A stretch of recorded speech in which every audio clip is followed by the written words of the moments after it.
We will get into the Brandin Cooks injury news as well as our full preview of Cowboys versus Jets for Week 2. But we need your help to make sure the Cowboys win this weekend. We saw it last week. A lot of you guys liked the video, 1,787 of you. Let's keep that number going. If you get that many likes again this week, no way the Cowboys lose. Don't be the person who jinxes it. Keep the good vibes coming. Like today's video for me right now.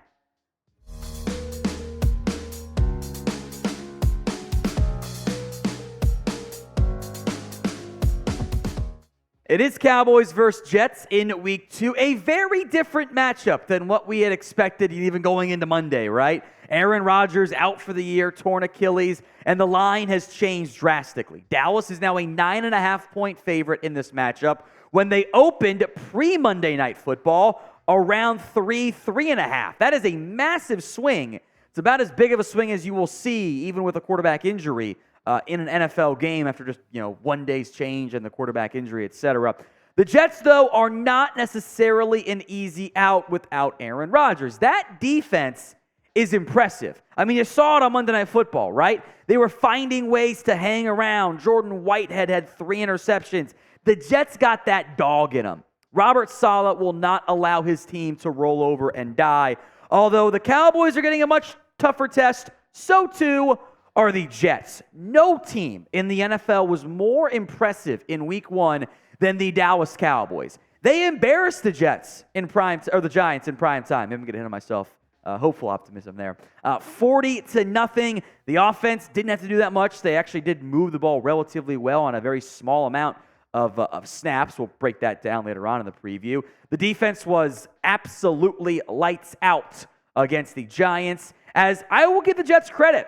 No one would have been mad, or no one would have been like, how could they? It would have been perfectly understandable if the Jets had rolled over and died when Aaron Rodgers went down after 4 plays. But they found a way to stay in the game, they found a way to stay competitive, and they won a thriller in overtime. Now, Zach Wilson is not as good as Aaron Rodgers. We will talk about that, about the Jets' elite defense, about the injuries coming in now for the Cowboys, headlined by Brandin Cooks.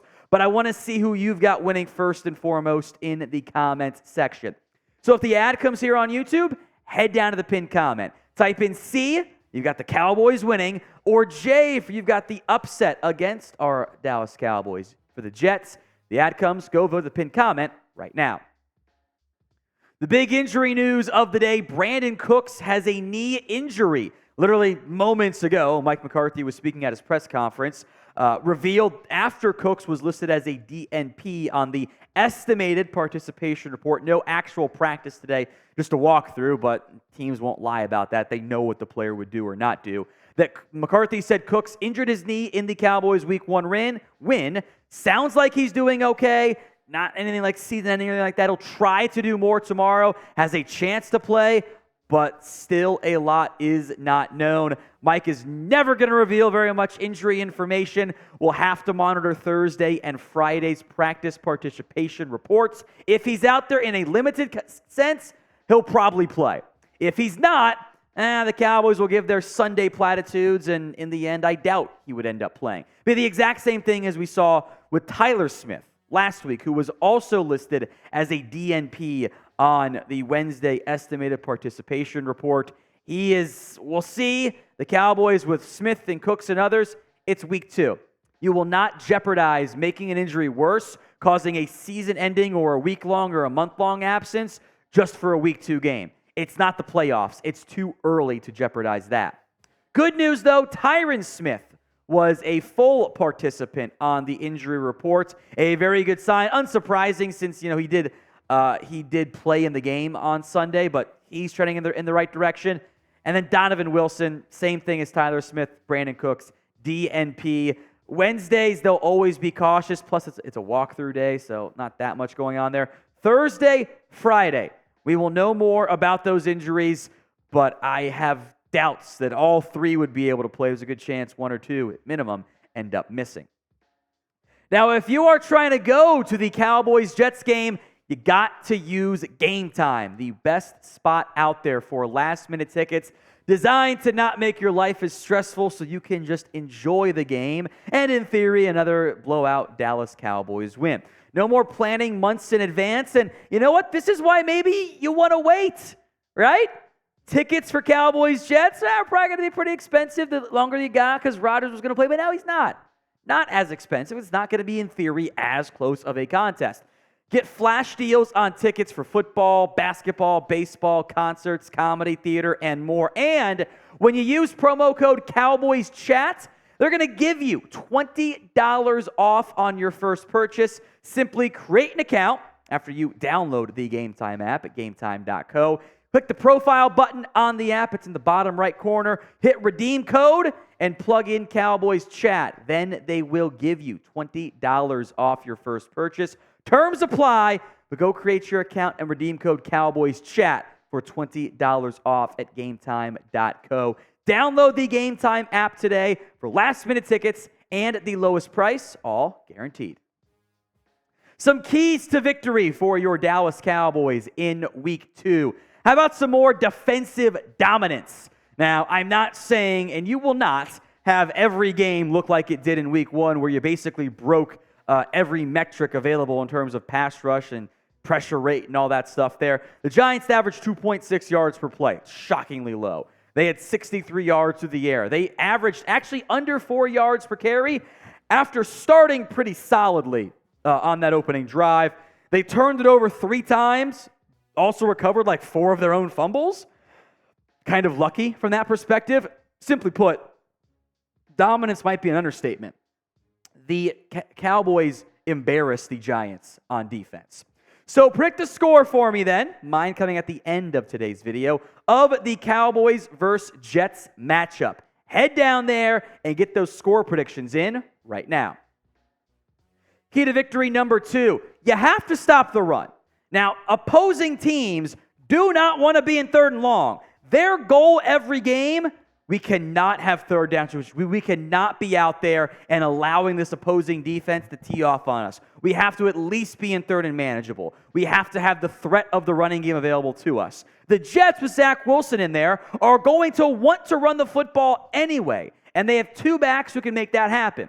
Dalvin Cook, honestly, don't think he played that well in the opening game. Now, he had 13 carries for 33 yards, so, okay, it's not too bad, right? And that's only 2.5 yards per carry. Breece Hall, meanwhile, did run for 127 yards, and that looks great and everything, right? Well, you also remember there was a long of 83, which drops the average down to still impressive 4.9. Breece Hall is a bigger threat than Dalvin Cook. But you do have to stop the run. If you can prevent the Giants from just keeping your offense off the field, keeping your defense on there, controlling the clock, if you can stop the run, that's why the Cowboys spent a first-round pick on Mike Smith, brought back Hankins. This defense gets the tee off, and that is where they are oh so deadly. Key to victory number 3, don't go full Josh Allen. Look, Josh Allen's a great quarterback. I get all of that. Various members of NFL media have backed themselves into a corner because they made such a big deal for the first time ever about interceptions for a top 10 quarterback, and now they have to be mean to a top 5 quarterback because they kind of set themselves up because they changed the rules to make fun of Dak. Josh Allen was terrible in Week 1. All the Bills had to do was don't turn the football over, and they escape with an easy win because the Jets were having issues moving the ball on offense. Josh Allen turned it over 4 times. He's out there hurdling guys on 3rd and 9, 5 yards shy of the first down marker. Just be normal.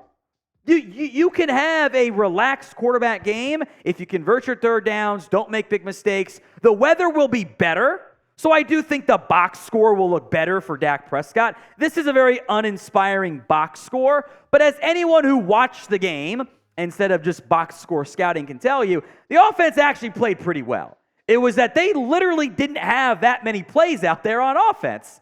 From a snaps perspective of like EPA and stuff, Tua had almost double what Dak did in Week 1. That's kind of crazy.